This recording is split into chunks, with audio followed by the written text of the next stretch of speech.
신약성경 321페이지 빌립보서 3장 12절로 14절 말씀입니다. 우리 한 목소리로 같이 봉독합니다. 내가 이미 얻었다함도 아니요 온전히 이루었다함도 아니라 오직 내가 그리스도 예수께 잡힌 바 된 그것을 잡으려고 달려가노라. 형제들아, 나는 아직 내가 잡은 줄로 여기지 아니하고 오직 한 일, 즉 뒤에 있는 것은 잊어버리고 앞에 있는 것을 잡으려고 표대를 향하여 그리스도 예수 안에서 하나님이 위에서 부르신 부름의 상을 위하여 달려가노라. 아멘. 사도 바울은 예수님을 대적하며 십자가 복음에 대해서 적대적인 사람이었습니다.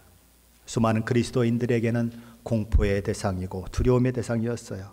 너무 지나칠 정도로 유대교를 신봉하며 지나칠 정도로 유대교를 믿었던 그로 인해서 크리스찬들이 당했던 그 고난, 그 고통은 이루 말할 수가 없었습니다. 그런데 그런 그가 다메섹 도상에서 예수를 만나죠. 그리고 그의 인생이 완전히 뒤집혀 버립니다. 그는 예수를 핍박하는 자에서 목숨을 걸고 예수를 사랑하는 자가 되었습니다. 십자가가 그 복음이 거짓 이단들의 헛된 주장이라고 그는 생각하면서 예수 그리스도의 십자가 죽음은 하나님의 저주를 받아 죽은 죽음이라고 생각하면서 그는 복음 전하는 일을 위해 그렇게 애쓰는 그런 사람이 아니라 오히려 그 복음을 방해하고 막았었던 사람이었는데 복음 전하는 그 일을 위해서 자기 목숨까지도 조금도 귀히 여기지 않는 그런 사람이 되었습니다.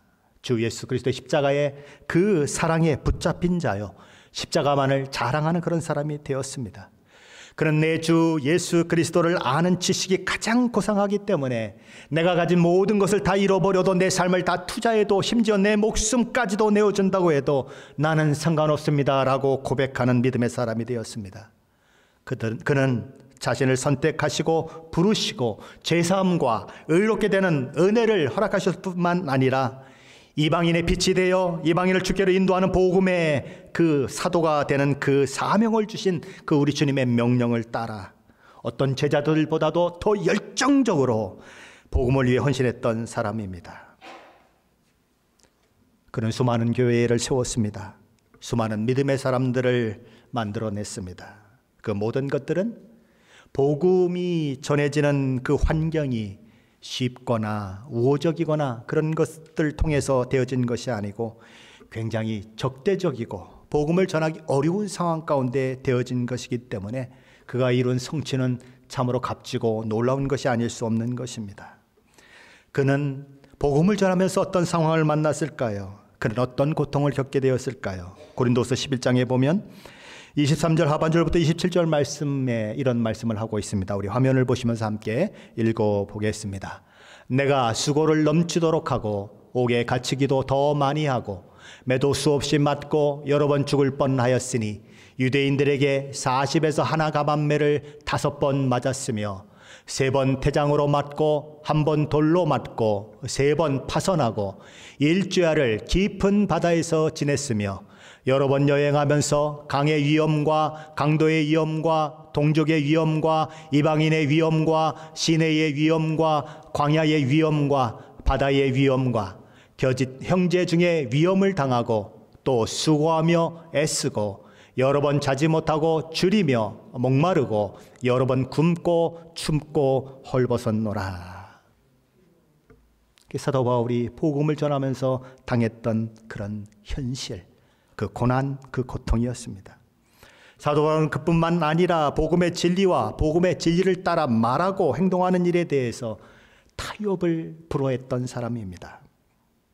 그는 예수님의 수제자 베드로조차도 복음의 정신대로 행동하지 않는다고 그를 강하게 책망했던 사람 중에 하나예요. 베드로는 안디옥에서 이방인들과 함께 먹고 마시며 이야기를 나누고 있었습니다. 서로 화기애애하게 그런 분위기 속에서 그렇게 지내고 있었어요. 그런데 그때에 예루살렘으로부터 온 믿는 할레파 유대인들이 그곳에 나타난 거지요. 베드로는 당황합니다. 허겁지겁 일어나요. 그리고 나는 이방인들과 먹지도 않았고 마시지도 않았다는 양 행동하면서 그렇게 지금까지 했던 그런 모든 일들을 부정하는 모습을 보이는 것입니다. 사도 바울은 그 일을 하고 있는 베드로를 꾸짖습니다. 그것도 그냥 여기 어떤 비밀스러운 장소, 다른 사람이 있지 않는 장소에 불러서 꾸짖는 것이 아니고 그 모든 사람들이 보고 있는 앞에서 호되게 꾸짖습니다. 공개적으로 꾸짖어요. 사도 베드로가 누굽니까? 예수님의 수제자입니다. 자타가 공인하는 최고의 사도입니다. 사도 바울은 누구입니까? 그가 서신서마다 언급하고 있듯이 당신이 사도 맞습니까? 라고 의심하는 사람들이 수도 없이 많은, 그렇게 사도성을 의심받고 있었던 사람이 사도 바울입니다. 그런데 그 사도 바울이 사도 베드로조차 복음의 정신대로 행동하지 않는다고 강력하게 꾸짖었다고 하는 것은, 공개적으로 꾸짖었다고 하는 것은 그가 복음의 진리에 대해서는 타협이 불가한 사람이다라고 하는 것을 보여주는 아주 그런 예라고 할 수 있는 것입니다. 사도 바울은 그것만 가지고 있는 것이 아닙니다. 그는 또한 놀랍고 신비스러운 영적 경험을 했던 사람입니다. 고린도후서 12장에 보면 사도 바울은 자신이 경험한 신비한 영적 경험에 대해서 이렇게 얘기합니다. 내가 그리스도의 안에 있는 한 사람을 아노니 그는 14년 전에 셋째 하늘에 이끌려간 자라. 그가 몸 안에 있었는지 몸 밖에 있었는지 나는 모르거니와 하나님은 아시느니라. 내가 이런 사람을 아노니 그가 몸 안에 있었는지 몸 밖에 있었는지 나는 모르거니와 하나님은 아시느니라. 그가 낙원으로 이끌려가서 말로 표현할 수 없는 말을 들었으니 사람이 가히 이르지 못할 말이로다. 자기 자신을 제3자의 입장에서 그렇게 이야기하고 있는 것입니다. 낙원에 끌려가서 말로 표현할 수 없는 말을 들었다. 사람에게 가히 말할 수 없을 만큼 그런 놀라운 것들을 나는 듣게 되었다, 보았다라고 얘기하는 것입니다. 그는 자기가 본 그 계시가 너무나 대단했기 때문에 하나님께서는 그 계시 때문에 자기 자신이 교만해지는 것을 막기 위하셔서 자기에게 가시를 주셨다, 사탄의 가시를 주셨다라고까지 이야기를 합니다. 그는 복음의 변증서라고 하는 갈라디아서를 기록하면서 자신이 전했고 변증하는 십자가 복음의 진리의 출처가 어디인지를 밝힙니다. 사람에게서 말미암은 것도 아니고 예수 그리스도의 계시로 말미암은 것이라고 그는 말해요. 갈라디아서 1장 12절이죠.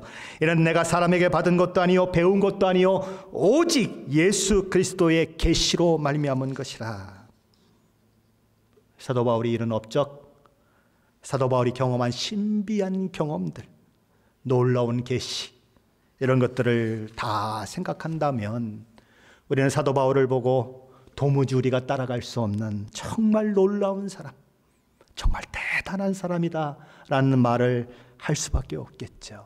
감탄사를 연발할 수밖에 없겠죠. 어떠십니까? 이 정도 했으면 할 만큼 하지 않았습니까?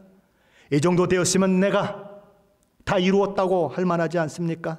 그런데 그런 엄청난 믿음의 성취를 이룬 사도 바울이, 타의 추종을 불허할 만한 믿음의 족적을 남긴 사도 바울이 오늘 본문에서 무엇이라고 이야기하고 있는가?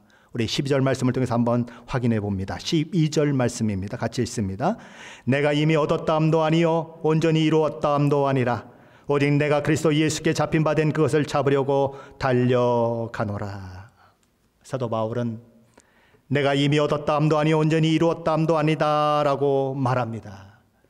이 고백은 주께서 그를 구원하시고 그를 통해 이루고자 하시는 목표에 자신이 아직 이루지 못했다는 고백입니다. 그러므로 나에겐 오직 한 가지 소원이 있습니다. 나는 그것을 위해 달리고 있습니다.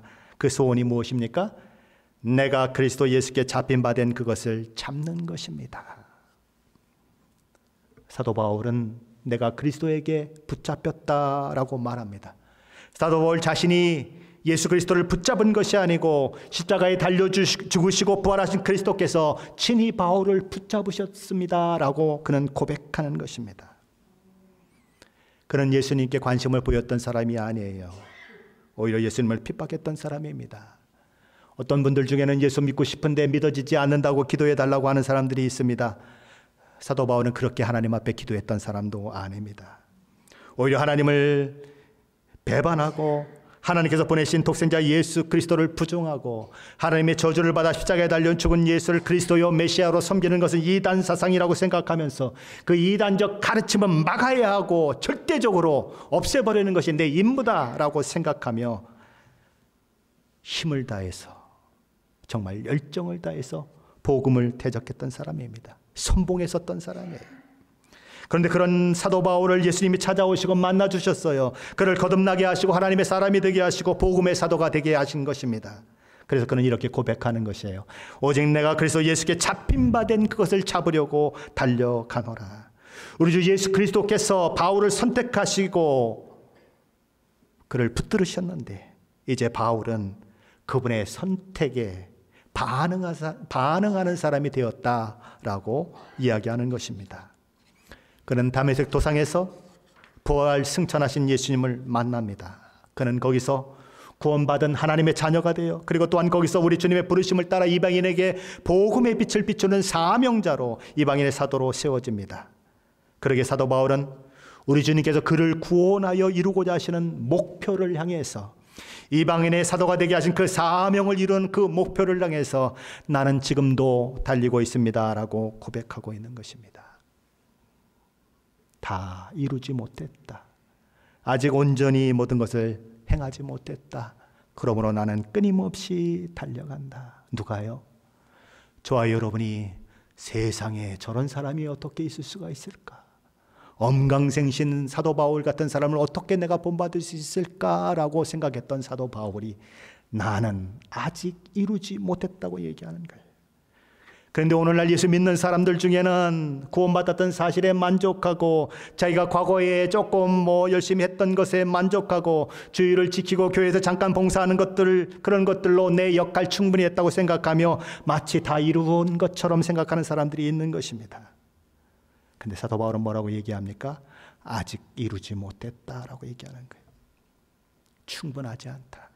사도 바울이 충분하지 않다면 저와 여러분이 충분하다고 말하는 것은, 그것은 문제가 있겠죠. 믿음의 사람은 영적으로 끊임없이 자라나야 해요.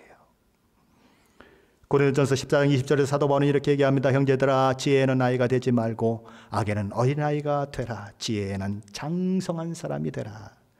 디도서 2장 14절에 이렇게 얘기합니다. 그가 우리를 대신하여 자신을 주시면 모든 불법에서 우리를 속량하시고 우리를 깨끗하게 하사 선한 일을 열심히 하는 자기 백성이 되게 하려 하심이라. 믿음에는 나이가 되지 말고 장성한 사람이 되라. 그래서 사람의 속임수와 간사한 유혹에 빠져 온갖 교훈의 풍조에 밀려 요동하지 않는 사람이 되라고 고민했던 사도 바울은 15절에 가서는 믿음의 사람 된 저와 여러분이 도달해야 할 수준이 어디인지를 이렇게 말합니다. 오직 사랑 안에서 참된 것을 하여 범사에 그에게까지 자랄지니 그는 머리니 곧 그리스도라. 어디까지 자라라고요? 예수 그리스도에게까지 자라라. 우리는 자꾸만 목표치를 낮춰요. 우리는 자꾸만 낮은 기준을 세워요. 그리고 자기를 돌아보며 이만하면 됐다고 생각해요. 우리는 종종 다른 사람이 짓는 그 흉악한 죄를 짓지 않았다는 것 때문에 나름대로 신앙생활하는데 열심히 했다고 하는 것 때문에 만족하며 거기에 안주하면서 이만하면 됐다라고 생각합니다. 그런데 오늘 말씀은 뭐라고 얘기합니까? 어디까지 자라나라고 얘기합니까? 예수 그리스도에게까지 자라나라고 얘기합니다. 그 기준까지 자라나는 것이 성경이 말씀하는 것이고 저와 여러분을 구원하신 하나님의 목적이라면 저와 여러분은 영원히 이만하면 됐다라고 이야기해서는 안 되는 것입니다. 예수 그리스도에게까지 자라나려면 몇 년을 살고 몇 년을 달리면 그렇게 될 수 있을까요? 1000년을 살면 될까요?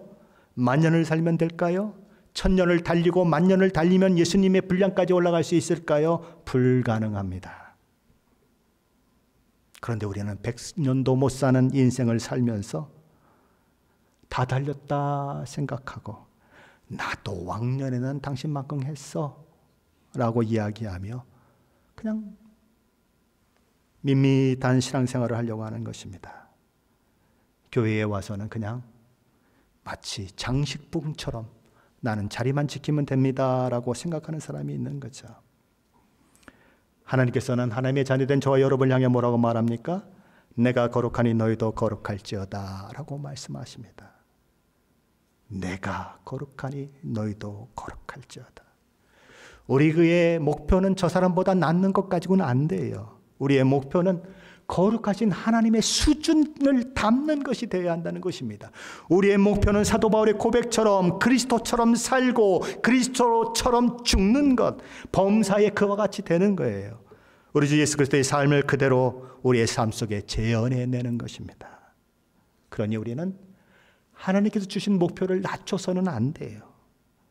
하나님이 주신 목표는 그대로 놔두고 미치지 못하는 나를 생각하며 끊임없이 하나님 앞에 울어야 하는 거예요. 하나님, 내가 이것밖에 안 됐군요. 내가 목사인데 이것밖에 안 되는군요 라고 울어야 하는 거예요. 그리고 그 원대한 목표를 향해서 때로는 자빠지고 넘어지더라도 일어나서 달리고 또 달려야 하는 거예요. 언제까지요? 하나님이 부르시는 그날까지. 우리는 그 사실을 놓치지 말아야 하는 것입니다. 그렇다면 사도 바울은 우리가 어떻게 달려야 한다고 말할까요? 어떤 마음가짐, 어떤 태도를 가져야 한다고 말할까요? 오늘 보면 13절, 14절 말씀입니다. 우리 다시 한번 함께 읽어봅니다. 13절, 14절입니다. 형제들아, 나는 아직 내가 잡은 줄로 여기지 아니하고 오직 한 일, 즉 뒤에 있는 것은 잊어버리고 앞에 있는 것을 잡으려고 표대를 향하여 그리스도 예수 안에서 하나님이 위에서 부르신 부름의 상을 위하여 달려가노라. 바울은 재판을 받을 때 이런 얘기를 하죠. 나는 소도시의 사람이 아닙니다. 큰 도시의 길리기아 다소에서 태어난 사람입니다. 큰 도시에서 당시에는 종종 정기적으로 운동 경기가 벌어지곤 했습니다.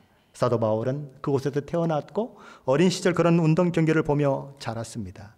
그러기에 사도 바울의 서신 속에는 종종 운동 경기에서 사용되는 이 경기 용어가 그렇게 들어가 있습니다. 예를 들면 고린도전서 9장에 그 경기장의 언어가 다수 등장해요.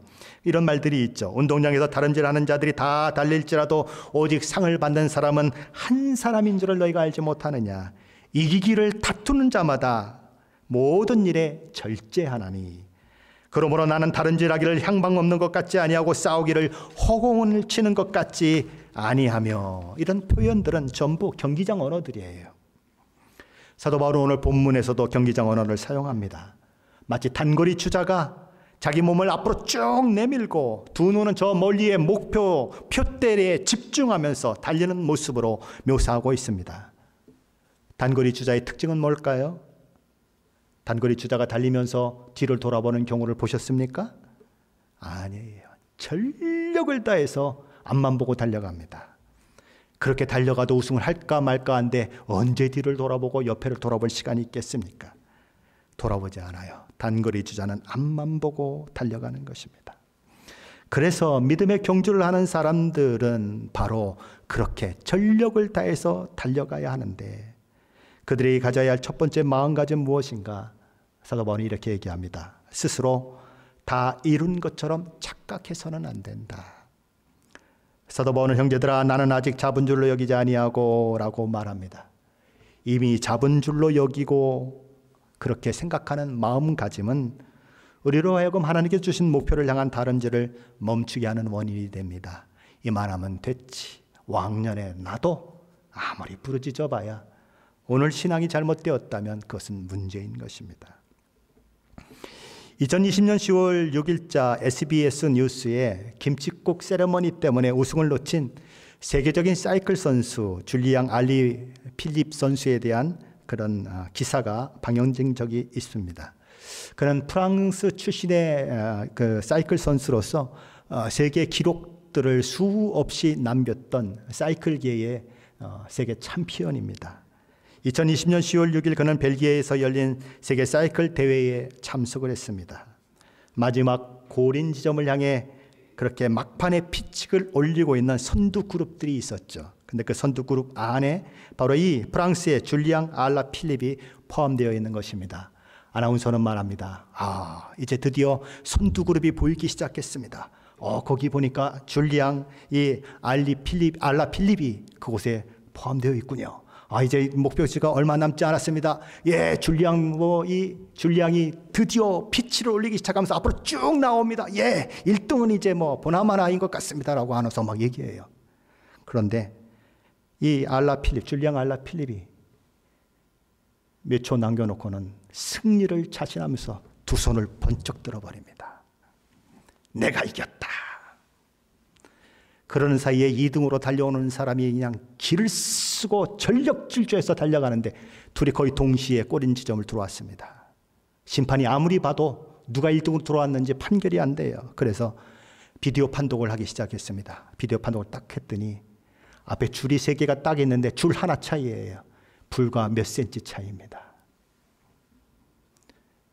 누가 이겼을까요? 줄리앙은 2등이 되고 슬로베니아의 프리모스 로클리치 선수라고 하는 사람이 1등이 됐습니다. 그는 1등을 하고 나서 이렇게 얘기합니다. 나는 끝까지 전력 질주했습니다. 1등을 놓친 줄리앙은 얼마나 마음이 씁쓸했을까요? 김칫국 세레머니를 먼저 하지만 않았던데 그는 넉넉히 1등을 할 수 있었을 것입니다.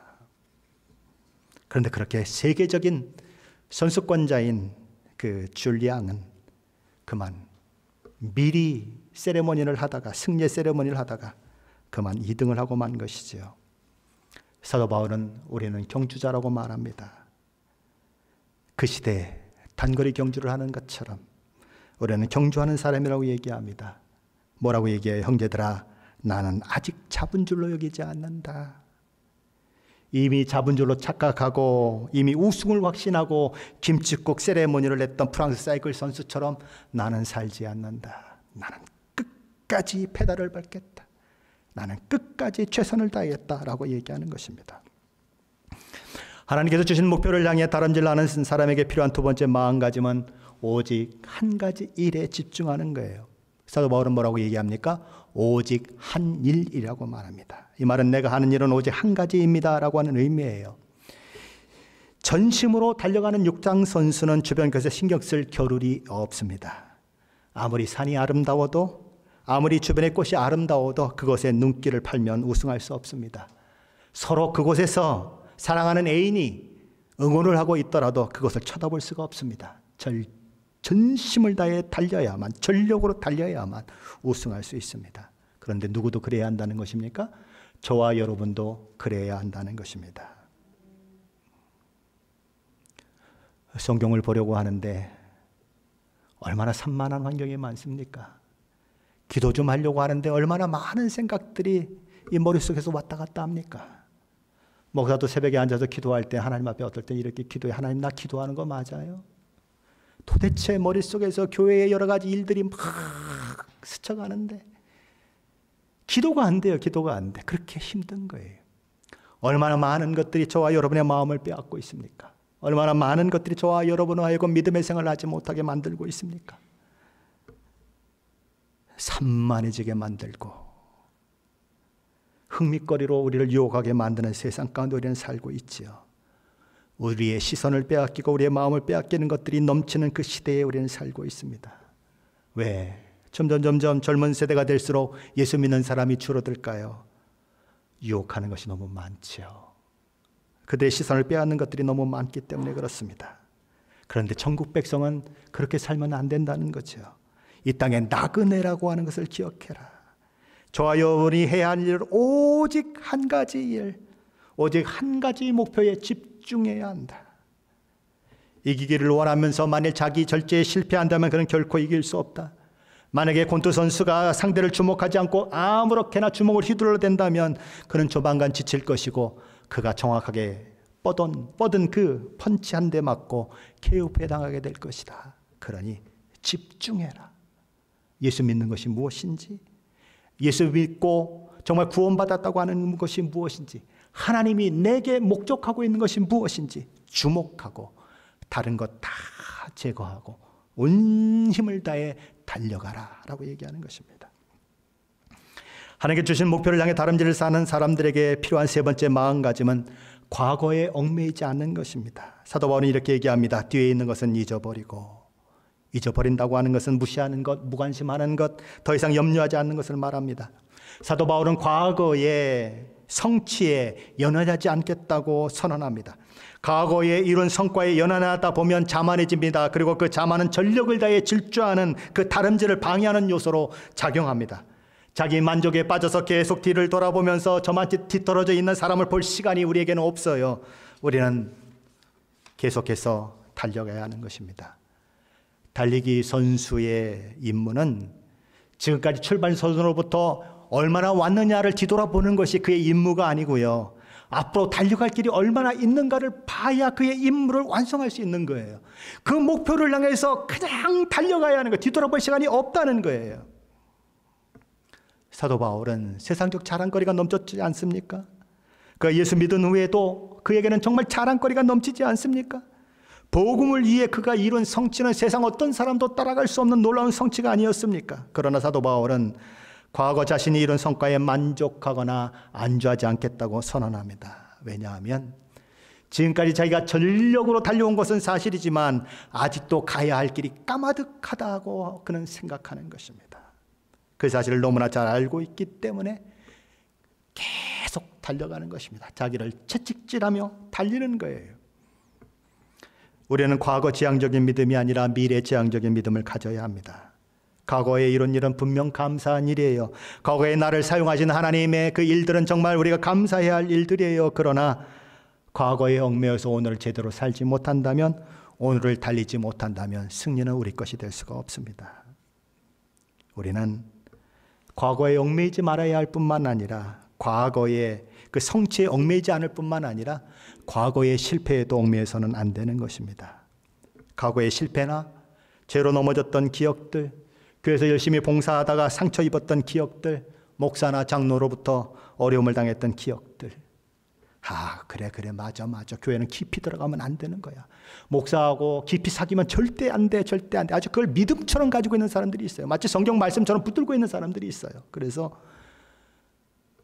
교회를 옮겨 다른 교회에 왔는데도 깊이 들어가지를 못해요. 그냥 주변을 계속 맴돌아요. 그냥 주일만 왔다 갔다 하려고 그러는 것입니다. 어떤 사람들은 죄에 대한 죄책감 때문에 심령이 병들고 믿음이 뒤틀려서 마땅히 달려갈 길을 가지 못하는 사람들도 있습니다. 그 과거의 기억들이, 그것이 성취든 그것이 아픈 실패의 기억이든 또는 상처받은 그런 기억이든, 우리는 그것 때문에 다름질하지 못하는 어리석음을 범해서는 안 되는 것입니다.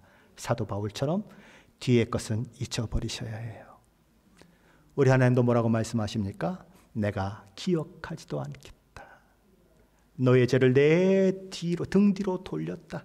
그렇게 말씀하시는 것입니다. 하나님께 주신 목표를 향해 다름질하는 사람에게 필요한 네 번째 마음가짐은 목표와 상에 집중하는 것입니다. 앞에 있는 것을 잡으려고 표대를 향하여 그리스도 예수 안에서 하나님의 위에서 부르신 부름의 상을 위하여 달려가노라 라고 사도 바울은 말하고 있습니다.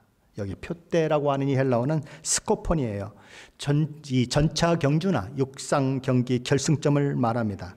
이 헬라어 스코폰의 동사형은 스코테오인데 이 말은 주목하다라고 하는 뜻을 가지고 있습니다. 표대가 뭐냐를 설명하려고 이렇게 말씀을 드리는 것입니다. 그래서 표대라고 하는 말은 경기하는 동안에 경주자가 시선을 고정하고 계속 바라보아야 할 결승점을 가리키는 것입니다. 사도 바울은 뭐라고 말합니까? 나는 그 표대를 향하여 전심으로 달려가노라 라고 선언하고 있는 것입니다. 사도 바울은 뒤를 돌아보지 않았습니다. 오직 목표를 향해 시선을 고정하고, 마치 달리기를 하는 선수가 저 앞에 이제 꼬린 지점에 테이프가 있지 않습니까? 그곳에 그냥 가슴을 탁 차고 나가는 그 기쁨, 그래서 1등을 하는 그 기쁨을 위해 전력 질주하고 있는 것입니다. 나는 그렇게 달려가고 있다는 거죠. 그리고 14절 하반절에 이렇게 얘기하는 것입니다. 하나님이 위해서 부르신 부르심의 상을 위하여 달려가노라. 바울은 여기서 올림픽 경기장에서 본부석에 앉아있는 왕이 승리자에게 상을 주는 그것을 머릿속에 그리고 있습니다. 그 왕이 승리한 이 사도 바울을 향해 길리기아 다소 출신 누구누구의 아들 바울은 위로 올라와 상을 받으라. 그러면 사도 바울이 그 왕 앞에 나아가 무릎을 탁 꿇겠죠. 그럼 왕이 월계관을 딱 씌워주는 것입니다. 그럼 막 그 스타디움에 모인 온 회중들이 기립해서 막 박수를 치면서 환호하는 거죠. 사도 바울은 그 장면을 지금 상상하고 있는 것입니다. 4년마다 올림픽이 열리지요. 선수들에게 있어서 올림픽은 꿈의 무대입니다. 그 올림픽에 나가기 위해 그들은 수많은 땀을 흘리고 눈물을 흘리고 헤아릴 수 없을 만큼 수많은 고난들을 넘어서야 합니다. 올림픽 시상석에 서면 금메달을 딴 선수의 이름이 불려집니다. 데이빗 신, USA 그러죠. 태완 박, 코리아. 그럼 어떻게 됩니까?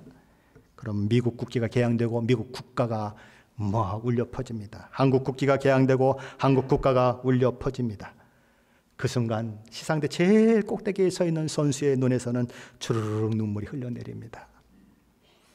그동안 이 순간을 위해서 흘렸던 눈물, 땀방울, 고통, 지옥 같은 훈련들이 머릿속에서 쫙 흘러가죠. 그리고 그 마지막에 금메달을 목에 걸고 이 단상에 서 있는 자기 자신을 바라보며 하염없이 눈물을 흘리는 거예요. 모든 과거를 다 잊어버리고 거기서 영광의 그 자리에서 그는 눈물을 흘리며 시상대 위에 있는 것이지요. 온 국민들은 텔레비전 앞에서 막 박수를 치고 그렇죠. 환호성을 지릅니다. 그것이 올림픽의 메달리스트의 감격인 것입니다. 하지만 이런 상은 온 우주의 창조주시오 왕이시오 주인이신 하나님 앞에서 받는 상에 비하면 세 발의 피라고 비교할 수도 없을 만큼 작은 것입니다.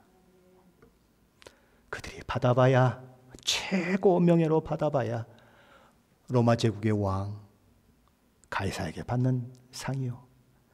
그들이 돈을 많이 받아봐야 수십억이요. 그것밖에 없습니다. 그 모든 것들은 다 썩을 것들이에요. 없어질 것들이에요. 그러나 우리 하나님은 시들지 않는 면류관, 썩지 않는 면류관, 그것을 마지막에 우리에게 허락하실 것입니다. 비교가 안 되지 않습니까? 한 나라의 왕과 온 우주 만물을 창조하신 하나님과 비교가 되지 않아요. 누가 주는 상인가? 우리는 그것을 생각해야 하는 것입니다. 그 영광의 면류관을 얻기 위하여 사도 바울은 다른 줄 하겠다라고 이야기하는 것입니다. 성경은 구원받는다고 하는 이 구원에 대해서 말씀하면서 구원이 다 같은 구원이 아니다라고 이야기합니다. 아니 뭐 구원이 무슨 다른 구원이 있어요라고 이야기하지만 부끄러운 구원도 있고 영광스러운 구원도 있다고 말합니다. 특별히 고린도전서 3장에 보면 예수 그리스도 터 위에 모든 구원받은 사람들은 집을 짓는 사람이다라고 사도 바울은 이야기를 합니다. 어떤 이는 그 위에 집을 짓는데 금으로 짓고 은으로 짓고 보석으로 짓습니다. 반면에 어떤 사람들은 예수님의 터 위에 집을 짓는데 나무로 짓고 지푸라기로 지었습니다. 금으로 짓고 은으로 짓고 보석으로 짓는 것보다야 나무로 짓고 풀로 짓는 것이 훨씬 더 빨리 짓고 수고도 많이 안 해도 되겠지요. 그런데 결과는 어떻습니까? 하나님께서 불을 통과해라 라고 말씀하십니다. 그래서 자기가 지었던 것들, 자기가 지금까지 이룬 모든 것들을 등에다 지고 불을 통과하게 되었습니다. 금도 문제가 없어요. 은도 문제가 없어요. 보석도 문제가 없어요. 나무는 불이 붙었습니다. 지푸라기는 불이 붙더니 금방 타버렸어요. 누구만 남았을까요? 천국을 들어가긴 들어갔는데 아무것도 가져갈 게 없어요. 오직 자기 하나만 땡그라니 남았어요. 성경은 그것을 가리켜 부끄러운 구원이다 라고 얘기합니다. 천국의 겨우 턱걸이에서 그냥 들어갔는데 아무것도 없어요. 아무것도 하나님 앞에 내놓을 게 없어. 이걸 부끄러운 구원이다 라고 얘기하는 거예요. 그런데 예수님 때문에 복음을 위해 수고하고 핍박을 받은 사람들, 예수 그리스도의 복음과 하나님의 영광을 위해서 온 마음과 온 뜻과 온 힘을 다해 달려온 사람들에게는 많은 상이 있게 될 것이다. 요한계시록 22장 12절에서 주님은 이렇게 말씀하십니다. 보라, 내가 속히 오리니 내가 줄 상이 내게 있어 각 사람에게 그가 행한 대로 갚아주리라. 저와 여러분의 인생의 목표는 무엇입니까? 무엇이 저와 여러분의 삶을 붙들고 있습니까? 저와 여러분의 목표를 삼고 달려가는 그 목표가 예수님이 저와 여러분을 향해 목적하고 있는 것과 동일한 것입니까? 아니면 예수님이 목표하는 것은 여기 있는데 나는 이리로 달려가고 있습니까? 저와 여러분의 삶의 목표는 예수님께 붙들려 있습니까?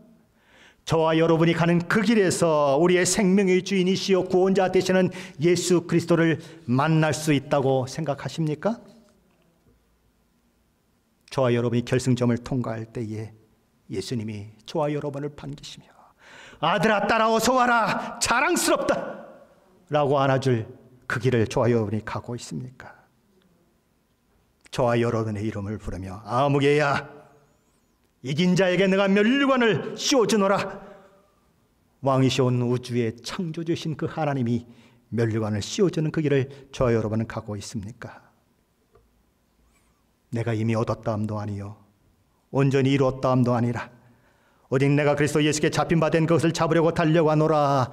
형제들아 나는 아직 내가 잡은 줄로 여기지 아니하고 오직 한 일 즉 뒤에 있는 것은 잊어버리고 앞에 있는 것을 잡으려고 표대를 향하여 그리스도 예수 안에서 하나님이 위해서 부르신 부름의 상을 위하여 달려가노라. 사도 바울의 고백입니다. 에휴 목사님 제 나이가 90인데요. 에휴 제 나이가 100세가 다 됐는데요. 뭘 또 달려요. 이제 그만 달려야죠. 라고 이야기하고 싶은 분들이 있으실지 몰라요. 그러나 죽기 바로 직전까지도 달려야 합니다. 병이 드셨어요? 나이가 차서 이제 숨을 헐떡여요. 어떻게 달릴 수 있을까요? 자녀들을 불러놓고 믿음을 얘기하세요. 나는 나의 달려야 할 길을 다 달렸다. 나는 너희들도 나처럼 믿음으로 달리기를 원한다. 숨이 가빠워요. 하나님께 갈 시간이 이제 몇 초밖에 안 남았어요. 숨을 몰아쉬면서 한마디 좀 해주세요. 뭐라고요? 아버지여 내 영혼을 받으시옵소서. 끝까지 믿음을 놓지 않고 우리는 믿음의 사람으로 죽을 때도 죽어야 하는 거예요. 끝까지 달려가십시다. 저와 여러분이 어떤 상황에 있든 어떤 처지에 있든 사도 바울처럼 끝까지 달려가십시다.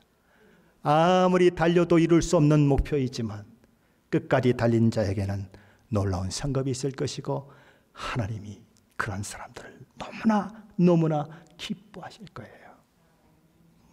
수많은 것들이 유혹하는 이 세상 가운데서 수많은 것들이 우리의 시선을 빼앗는 이 세상 가운데서 오직 한 일에 주목하십시오. 하나님이 나를 어떻게 보실까? 하나님이 나를 구원하신 그 목표를 향하여 나는 인생을 달려갔는가? 하나님이 나 같은 것을 위해서 예수 그리스도를 십자가에 못 박은 그 가치만큼 내가 정말 하나님의 사람으로 살아왔는가? 저와 여러분의 삶을 돌아보며 달리십시다. 목사도 달리고 여러분도 달리십시다.